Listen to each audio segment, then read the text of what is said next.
Hey guys, what's going on? Today we're going to be doing another video review of the Tokyo Marui M14 Socom. A few additional things you might want for this gun are the M14 style rail mount, a red dot, an extra magazine, a 9.6 large type battery, or a 9.6 small type with small type to large type connectors. Hey guys, like I said, today we will be doing the video of the Tokyo Marui M14 Socom. As you may know, Tokyo Marui makes some of the finest guns along with KWA. This is one of the top guns I have ever owned due to the stock range, the stock FPS, and the stock accuracy. With a 2.5 gram BB, I can easily hit somebody at 300 feet with hop-up, and they will feel it and they will call it. Because of the accuracy in which you can, wherever you want that BB to go, you'll hit it. As long as it's not a windy day, it'll hit your target.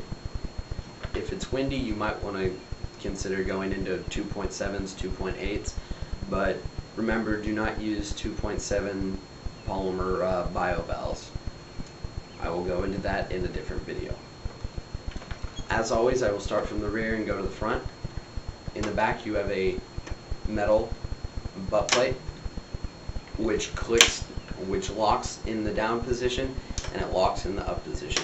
You have a secondary metal butt plate, sorry about that guys, to open this up to see the battery housing. You push the little button and it opens right up. Inside you have your large type connector along with your fuse on a very long battery. You may consider getting a small type extender because down here it does have small type and it goes from small type to large type, so if you get the small type connector you may get better performance. Now moving forward, you do have a plastic polymer stock frame and upper this part, handguard. In the grip you have a Tokyo Marui EG-1000 motor. Then here you have a steel upper receiver, very nice, very durable, very good looking. The gunmetal, it's not shiny, it's not reflective, it's very nice. Up top, if you guys can see that, you have traits right here, and traits right here. I will read those off, starting here. This says Tokyo Marui Japan on it. Up top it says US rifle, 7.62 millimeter, M14 Springfield Armory, and then it has its own unique serial number. Then here it has your licensing ASEK, which is the Tokyo Marui licensing. Up top here it also has another serial number, which is different. Here you have your iron sights, which are adjustable for windage and elevation. When you're sighting down the gun, your left one is your windage, or your elevation, and your right one is your windage. Here is your attachment for the red dot you saw before, or the rail system to mount a scope, which you wouldn't have to do anything internally to make this gun a sniper, besides maybe select it to semi. It does have a functioning bolt. If you do it right, my bolt catch fell off just because, but a couple things I would suggest you do is put right here where the bolt catch is, or would be, you could put little dabs of super glue so it does not fall off. But if you do it right with the bolt catch gone, you can still lock it. This bolt is the cleanest sounding bolt of an electric airsoft gun I've ever heard. As you can see here, the charging handle extends all the way to the forward grip. Here it says engraved Socom. All of these markings on here in trades, they all are engraved. They are not, or they are stamped. They are not, what do you want to call it? They are not just written on. they are engraved, which is very nice, so you get to keep the trades. Here you can see the A for auto. When you flip it over, there's nothing there. That is semi-automatic. The trigger is guarded by this. Now it is on safe. You flick it forward, just like an M1 Garand, which this gun is designed off of. When you flick it forward, it is on fire, and you can proceed to pull the trigger. The trigger pull on this gun is almost exactly like a 1911, very crisp, clean, and short. Very small trigger pull. Moving on, you have your metal scope mount. I do not use the scope mount, but it is kind of a cool feature to have a scope mount up here should you want to attach one. Here you have your magazine release. You push the button and pull the mag out just like an AK-47. Underneath here you have your wheel hop-up, which is metal. Everything inside here is metal. Between the plate to the feeder, inside there are traits that say Tokyo Marui Japan company.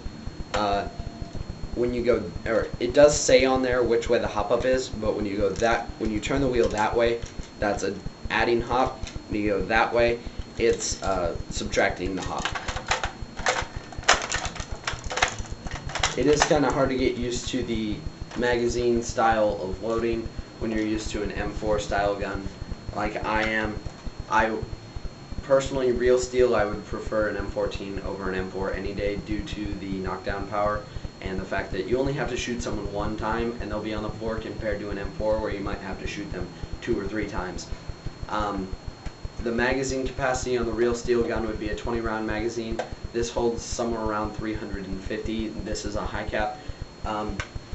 This is the Tokyo Marui high cap. I've heard that they break easily. That one is broken. But what you can do is just duct tape the bottom on and it's good. But here you have the D-Boys magazines, which fit very nicely on the gun. Moving forward, like I said, this is a polymer grip, and this is perforated right here, the butt plate, both of them are perforated, so it has a really nice feel on it, especially when you have sweaty hands. This gun does come in black and OD. If you want to do the tan, you have to paint it. Moving forward, like I said, you have this, which is removable, but there's no point in removing it because unless you're trying to get rid of weight. Back in the back, you would have a sling mount that I forgot about, but you can remove it due to this bolt right here.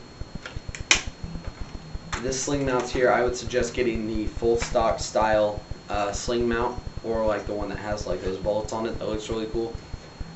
This stock on here is broken. That's why this zip tie is here. I got it off Craigslist for a really good deal. If you want to know what the deal was, message me. Then what I am going to do is I'm going to get the wood stock, and this is going to be painted black. The for end here to put a suppressor on, you're going to remove the gas block, which is gone. I just don't have it on here, just make it easier. Then you have your standard star key underneath, and a really tiny star key. You do that, and then this will come right off. There's no screws. But then there are threads underneath there, so you can attach your 14mm negative, which is counterclockwise negative. Threads, standard for Airsoft. Like I said, this is a very reliable gun, one of my best guns that I've ever owned. Definitely the best gun I've ever owned, for sure. If you can afford this gun, it's like $400, $350. If you can afford this gun, I would highly suggest you do it. It is a very durable gun for a Tokyo Marui. Mine shoots around 350, 320 feet per second. Shoots 300 with 2.5s, about 320, 340, somewhere in the middle there, with 0.2 gram BBs. I don't know if it's an enhanced spring, but it is a very nice weapon. Like I said, my favorite gun. Very well worth your money. And this has been another Airsoft Dude 1 production. I'm out.